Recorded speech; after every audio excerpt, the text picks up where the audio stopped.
Study MBBS in Bangladesh. নিজেকে doctor হওয়ার স্বপ্ন পূরণ করতে চান? তাহলে বাংলাদেশের টপ মেডিকেল ইউনিভার্সিটিতে আপনার সাধ্যের মধ্যে ডাক্তারি পড়ার সেরা ঠিকানা মিশন এমবিবিএস। স্বপ্ন আপনার পূরণ করব আমরা।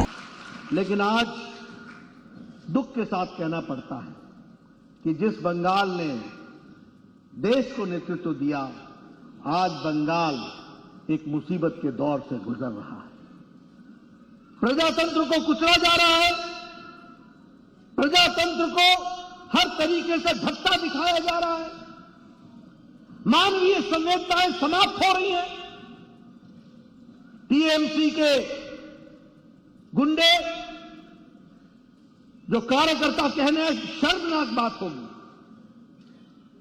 ये लोग जो समाज में हर तरीके की दरिद्री फैलाते हैं, आज इनका तांडव बोल रहा है। हर तरीके के कुरीतियों से व्याप्त ये तृणमूल कांग्रेस, हम सब लोग जानते हैं, टीएमसी किस तरीके से बंगाल को लीड कर रही है। प्रजातंत्र के कोई भी आयाम बचे नहीं है। मुझे दुख के साथ कहना पड़ता है कि it has been converted into a jungle raj. ये जंगल राज हो गया। अभी आपने पंचायती चुनाव में देखा, पहले तो हमारे कैंडिडेट खड़े ना हो इसकी चिंता की गई। बोलिए की गई कि नहीं की गई? आप लोगों को नॉमिनेशन पेपर फाइल करने से रोका गया कि नहीं रोका गया? गुंडागर्दी हुई कि नहीं हुई? पुलिस मूक दर्शक रही कि नहीं रही? जब आपने पूरी ताकत से, हिम्मत से नॉमिनेशन पेपर फाइल कर दिया, तो बताइए आपको प्रचार से रोका गया कि नहीं रोका गया? बताइए आपको धमकाया गया कि नहीं धमकाया गया? बताइए जब आप कंप्लेंट करने गए तो पुलिस मूक दर्शक रही कि नहीं रही? उल्टे पुलिस ने आपको धमका दिया। मैं सच बोल रहा हूं कि नहीं? बताओ मेरे को, मैं सच बोल रहा हूं कि नहीं? उसके बावजूद आप चुनाव लड़े। चुनाव के बाद जब काउंटिंग का समय आया, बताइए आपके एजेंटों को बाहर निकाल दिया कि नहीं निकाल दिया? काउंटिंग एजेंट ने एक तरफा फैसला करने का तय किया कि नहीं किया? उसके बावजूद पश्चिम बंगाल की जनता ने तय किया था कि कमल को खिलाना है, इसलिए आप जीत करके आए। आपको लाख लाख बधाई। और ममता दीदी दुनिया भर में डेमोक्रेसी की चैंपियन बन के घूमती है और बंगाल का ये हाल कर रखा। ममता दीदी दूसरे प्रदेशों पर कमेंट करती है और बंगाल का ये हाल कर रखा है। बताइए बंगाल में जंगल राज है कि नहीं है? बताइए बंगाल में पुलिस सरकार के से मिल करके आज सामान्य मानवी को तंग कर रही है कि नहीं कर रही है? बताइए कानून व्यवस्था का नाम ठप है कि नहीं है? ये परिस्थिति आज आकर के खड़ी की है, जहां भारत में Bengal, what Bengal thinks today India thinks tomorrow जाना जाता है। आज उस बंगाल का ममता दीदी आपने क्या हाल कर दिया। आप सोचिए, आप जानिए, आप समझिए। लेकिन यह भी मैं कहना चाहूंगा, आज हमारे लिए खुशी की बात है कि दिल्ली में आदरणीय प्रधानमंत्री मोदी जी के नेतृत्व में एक ऐसी सरकार चल रही है जिसने भारत की तस्वीर और तकदीर बदलने का संकल्प को साकार किया है और आगे बढ़ाया है। यह भी हमको ध्यान में रखना चाहिए। आज वहां देश में प्रो पीपल, जनता के पक्ष के फैसले, प्रो पुअर, गरीब लोगों को आगे बढ़ाने की नीतियां, प्रो रिस्पॉन्सिबल। घटनाएं पीछे घटती हैं, घटनाओं से लड़ने के लिए सरकार, मोदी जी की सरकार पहले तैयार रहती है। और गांव, गरीब, वंचित, पीड़ित, शोषित, दलित, महिला, युवा, किसान, सबकी चिंता करने वाली सरकार केंद्र में बैठी है, तो वो नरेंद्र मोदी जी की सरकार है। इसको भी हमको समझना चाहिए। जितना ममता जी आप हमको दबाओगे, हम उतने ही उछल करके ऊपर बढ़ेंगे और आगे आएंगे, ये भी याद रख लेंगे। मैं आपको कुछ आंकड़े बताना चाहता हूं। हम लोग इस विधानसभा से पिछली विधानसभा में 3 विधायक थे और इस विधानसभा में आप लोगों ने 77 विधानसभा के सदस्यों को जिता करके भेजा है। आपने पिछले लोकसभा में हमें 18 सीटें दी थी। इस बार 2024 में आपके आशीर्वाद और तप और मेहनत से हम 35 से ज्यादा सीटें जीत करके आएंगे, ये हमको याद रखना चाहिए। हमारा 13% का वोट 23% पहुंचा और विधानसभा में 38% पहुंचा और लोकसभा में 40% पहुंचा। आगे आगे देखो होता है क्या, बंगाल की जनता यहां भी कमाल करेगी। अगर हम पंचायती राज की बात करें तो एक समय में हम लोगों ने 5000 सीटें जीती थी, आज हम 10,000 सीटों से ऊपर हैं। आपने बड़ी कोशिश की दूसरे पार्टियों को खड़ी करने की, अपनी बी टीम को बड़ी कोशिश की। आज हम विपक्ष की सबसे बड़ी पार्टी है, आने वाले समय में हम बंगाल में सत्ताधारी पार्टी होंगे, ये भी हमको ध्यान में रखना चाहिए।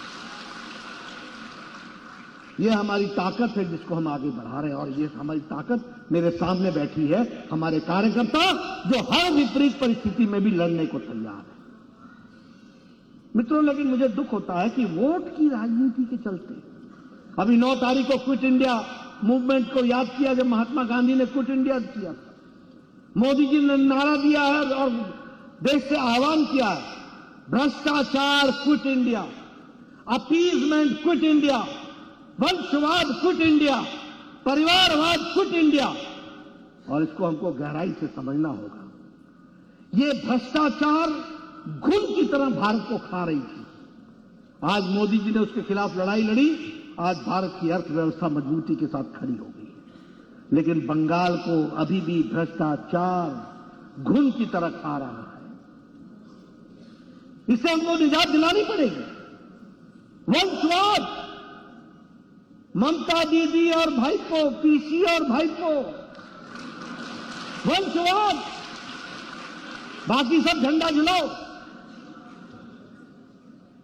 टोलाबाजी करो, जनता को दुखी दो करो और मौज मनाओ। ये धंधा चल गया। अब इन्होंने भ्रष्टाचार की बात की। आप बताइए, बंगाल में टीएमसी का कार्यकर्ता टोलाबाजी करता है कि नहीं करता है? करता है कि नहीं करता है? कौन सा प्रमाण मांग रहे हो आप बताइए, प्रधानमंत्री गरीब कल्याण अन्न योजना में भ्रष्टाचार हुआ कि नहीं हुआ? आप बताइए कि अम्फान के राहत कार्य में, अनाज में और राहत कार्यों में घोटाला हुआ कि नहीं हुआ? आप बताइए, प्रधानमंत्री आवास योजना जिसको बांग्लार बाड़ी बना दिया, उसमें घोटाला हुआ है कि नहीं हुआ है? आप बताइए, कोल का घोटाला हुआ है कि नहीं हुआ है? अभिषेक बाबू भाईपो पर केस है कि नहीं है? इन्वेस्टिगेशन चल रहा है कि नहीं चल रहा? बालू बेचा है कि नहीं बेचा है?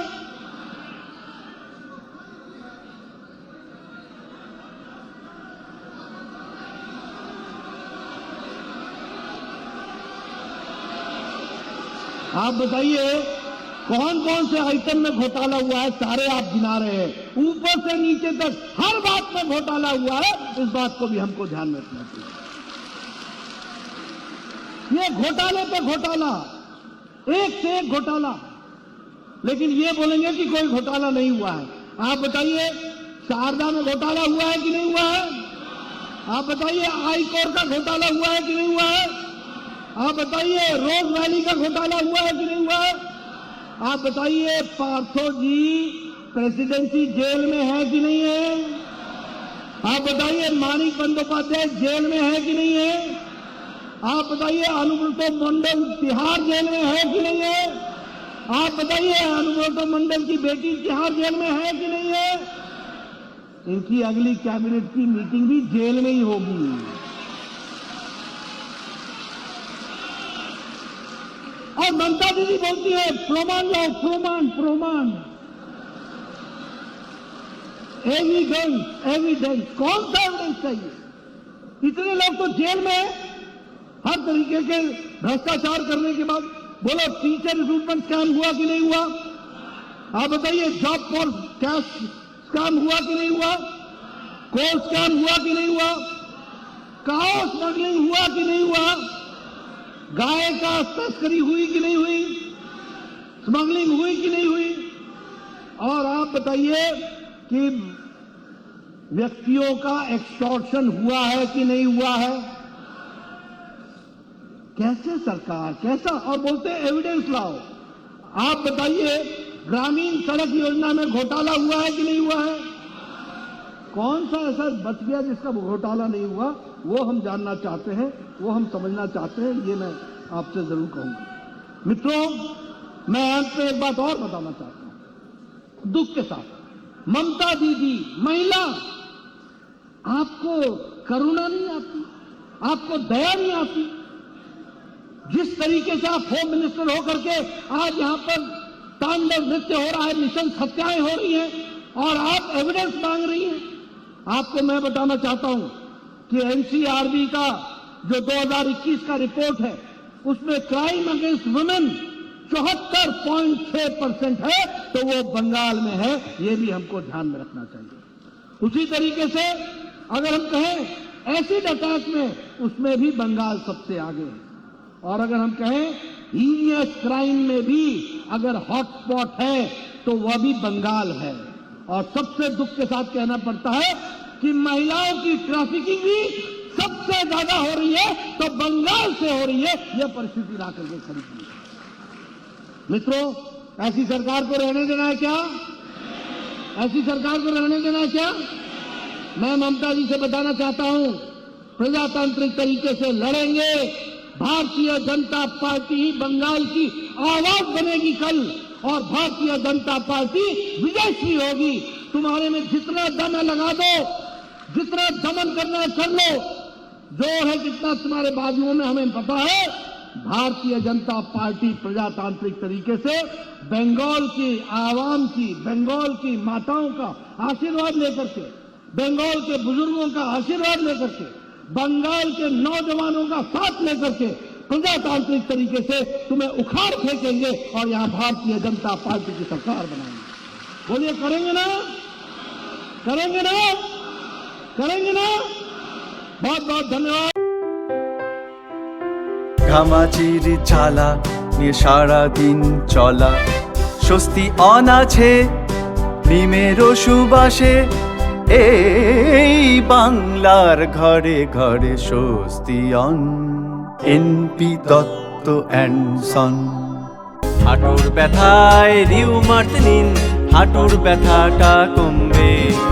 হোমিওপ্যাথির একটাই নাম, NP Dutta and son, NP Dutta and son, NP Dutta and Son.